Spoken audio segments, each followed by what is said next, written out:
I want to sleep at night. Where am I going to live and how much it's all going to cost me? On paper, it looks like this person should have a lot of money, but when you look at the actual bank statements, the money's all going out. That could sort of look at financial abuse. There's no point having a roof over your head if you're in there on your own every day. And it is scary, and we hope to try and make it as easy as possible. And it's about making sure that that person is reassured to make navigation in a stage of life they never thought they'd find themselves in. An equity release mortgage, it's based on the age and the value of the property. She can stay in the home that she brought her kids up. The earlier that we can be involved, hopefully we can reassure the parties involved that there will be a life for them. There are solutions to help them sort of navigate after separation or divorce. Hi Sandy, thank you for joining me this morning. For the viewers, this is Sandy from Acclaimed Mortgage Consultants. Hello.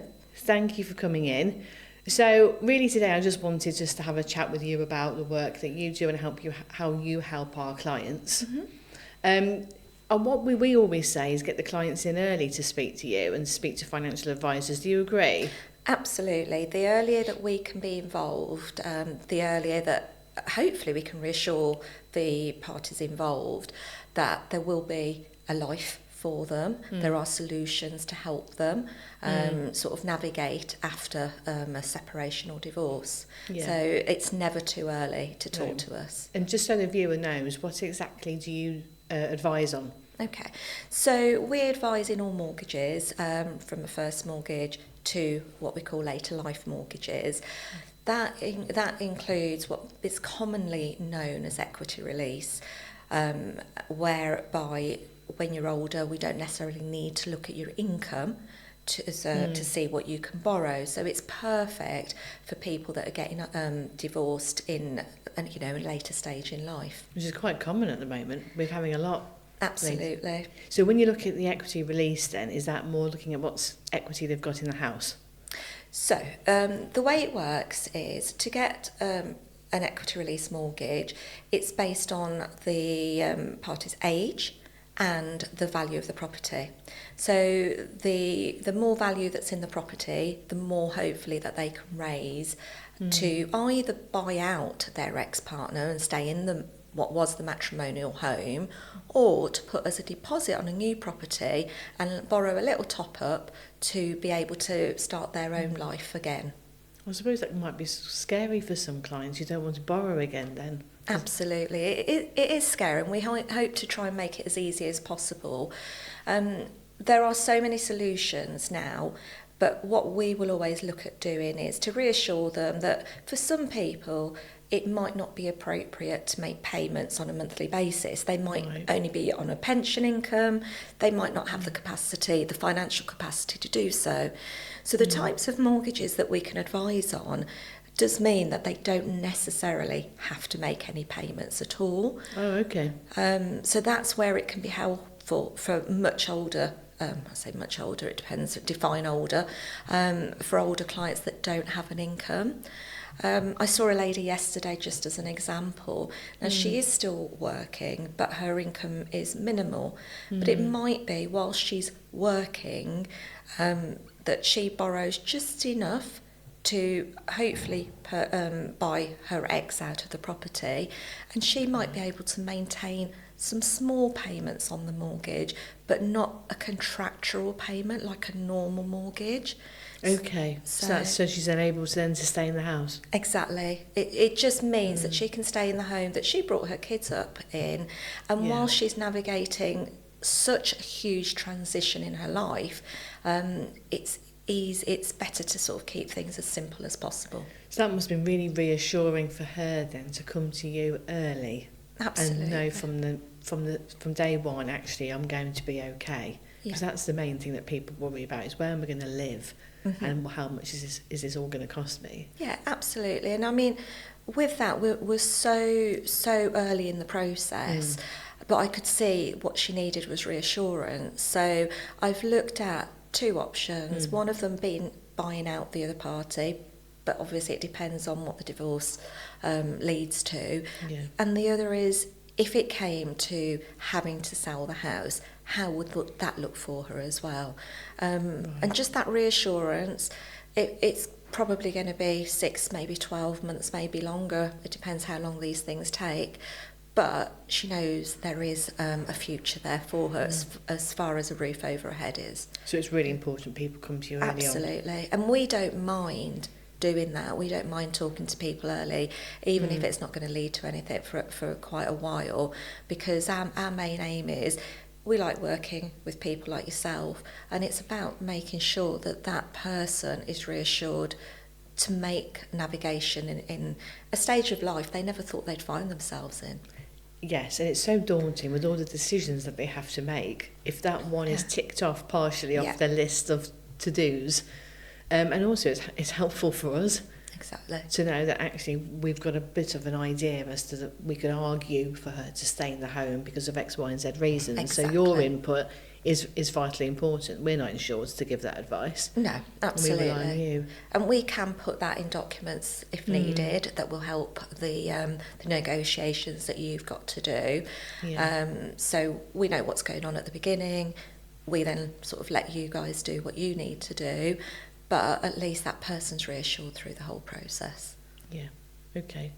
So if we were to pass a client to you then in a divorce situation, what would you need from them? Okay. We'll always have a phone call first with the client just to get an understanding. Whilst you'll have told us, given us an overview, it's always best to speak to that person and get their understanding of what we could potentially be helping them with. So we'll have an initial call. Depending where they are with the process with you, we'll go out and see them. Before the meeting, we'll always ask if they want somebody with them. You know, a family friend, children, whoever they feel comfortable with. It doesn't have to be their child, it could just be a best friend. Sometimes they're more comfortable with that. So we'll go out to see them. We do ask for a lot of information. Okay. And the only reason we do that is because we don't want to miss anything. So if I could, you know, but that goes over via an email to the client or letter, depending on how the client works. You know, not everybody likes emails. But we ask for things like their bank statements to see what their income is, whether that's pension income, or how they survive on a month-to-month basis. So when we go out to see them and they've got that information tells us a lot about what their future finances could look like on a monthly basis. Even outgoings as well. I suppose that's important. I love outgoings, which is why I look at the bank statements. And the much do you need? Sorry, how many months of bank statements? I tend to ask for 3 to give me a good overview. Because if I get somebody's Christmas bank statement, or if they've just been on holiday abroad, they're very, very different things. So a 3-month history gives me a really good overview. Because when I look at outgoings, I do quite a comprehensive outgoings assessment. I look at their bills and they'll tell me they spend X amount on, I don't know, the electricity and on food. Often I'll probably add another £100 on it, if not more. So what I want to do is make sure any advice that I give takes into account those outgoings. It's about having contingencies as well, isn't it? 100%. Rainy day fund. You know, because some people will say to me, actually, Sandy, we want to be able to make a monthly payment on it. And that's fine. It's my job to make sure that they can do that. So if they've forgotten about the coffee that they have every few days with their friends, which they're most entitled to, there's no point me sort of taking that away from them, and making them sort of pay £100 a month on the mortgage if they don't have to. Well, it's about affordability a lot now, isn't it, with lenders? About how do you live each month? Don't overstretch yourself. Absolutely. So with lifetime mortgages, equity release, it is different. They're not necessarily looking at affordability to lend the money. Okay. They're only looking at the value of the property and the person's age. They're assuming that person never ever makes any payments. Right. So that the interest will compound, but there'll always be enough equity for them to get their money back. Right. Okay, that's what they're assuming. If the person, the client, is able to make a monthly payment, at least that way the interest doesn't accumulate and compound as much. Okay, but that's where it's very difficult. Every individual is different, which is why I ask for so much information. There'll be some people that are on a state pension, don't really have much income, have absolutely no incentive to make monthly payments, and that's fine. That is absolutely fine. They don't have to. But by having all the information, I can sort of advise. But I'll also look at whether they're once the divorce goes through, will they be eligible for any benefits? So that's something that we'll do as part of our natural process. Right, that's helpful. So yeah, we'll look at what their income will be after the divorce, and are they eligible? Excuse me. Well, because the benefits are going to particularly help affordability each month and how they're going to be living, and then you can take that into consideration as well. And just reassure them as well that there is going to be an income in the future once the joint income's gone. So we'll look at that. The other thing we look at, which probably isn't necessarily going to impact your clients, but we also look at a pattern on the bank statements that could sort of look at financial abuse. Okay.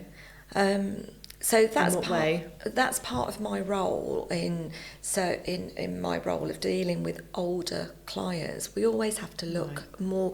We don't take an order. You know, I want one of these equity release pretty things.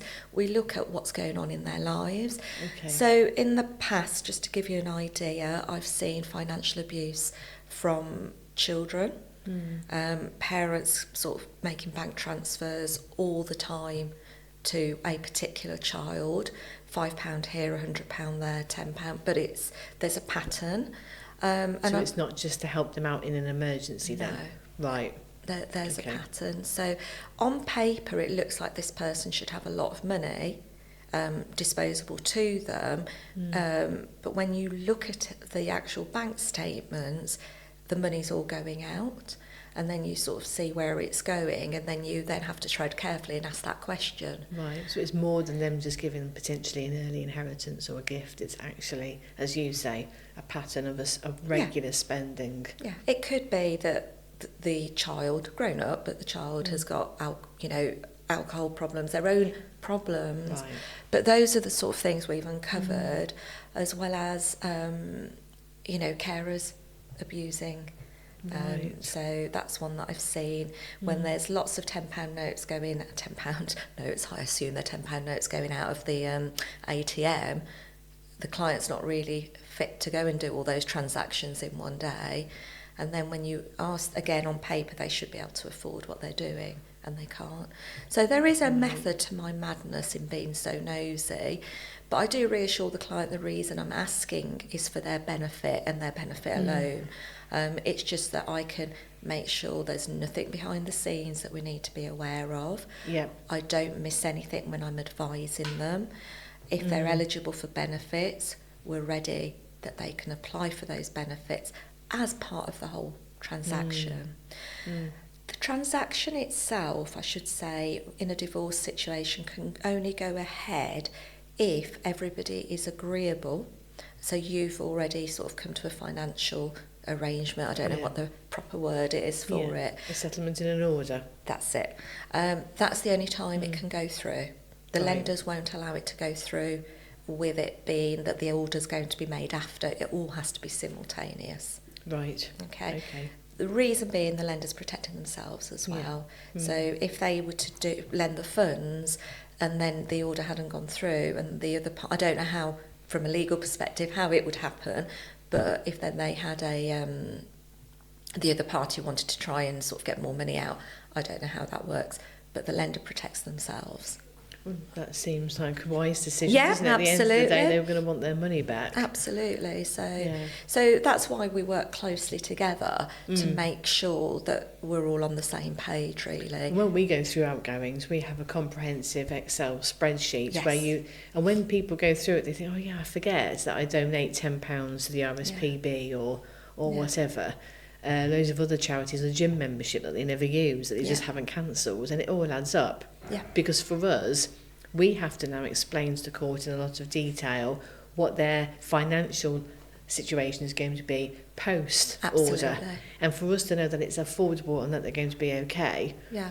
is so important. And like you say, people want that reassurance early on. Absolutely. I don't know about you, but one of the things I find a lot, that people are so kind and so generous with their charity donations. Yeah. I mean, I found one the other day, it totted up to £100 in different charities. It was only £2 here, £5 there, totted up to £100. And then you've got to sort of, I think it's only when you discuss it that it's like, oh, what do I do? What should I be doing? What's the right thing to do? And it's just bringing that to people's attention, really. Yes. So going back to the documents that you'll need, would you need pay slips as well as bank statements? Yes, I like to look at the income, cross-reference it with the entry that comes in, and then sort of tot up. You know, if somebody's told me they spend £200 on food and I see Waitrose, Aldi and all the rest of it, and it tots up to £500 a month, then people have still got to eat. Oh, yeah. You know, they've still got to eat. So it's just, it's quite forensic, actually. So I quite fancy myself as a forensic, officer in the future. I don't know. But so I find that quite therapeutic, as well as really diligent, because it's amazing what it shows me. It's also, I find as well, when I'm going through exactly the same, it's interesting to know what's not there. Yes. So you haven't budgeted at all for a holiday, but there's an expectation on the 4Me, for example, that you're going to have one, and yes, you need one. Yeah. Everyone needs a break, whether it's in this country or abroad. So it's how you budget for that, isn't it? Is that something that you would put in to the outgoing? Yes, we have a section for holidays, grandchildren gifts, Christmas, social, hobbies, you know, all of that's in there, because, and we do that, so we do it from a mortgage perspective, you know, for our first time buyers, because we want them to make sure they can enjoy life. So there's no reason for somebody that's older not to do the same. And in fact, it's more important for those connections, for people, because otherwise they don't see anybody. And there's no point having a roof over your head if you're in there on your own every day and can't go and be sociable. So we'll factor all of that in. It sounds like your duty of care and wanting to care for the client going forwards is very similar to us. Exactly, and it is really important. I want to sleep at night, which I know sounds a bit dramatic, and everybody will probably say that, but I really, really feel it's important. And which is why I say to you and your team, we don't mind getting involved early just for a conversation, because if that means that person, I mean, they're not going to sleep at night if they're going through a divorce necessarily, but if they're reassured that there's a future there for them, that means a lot.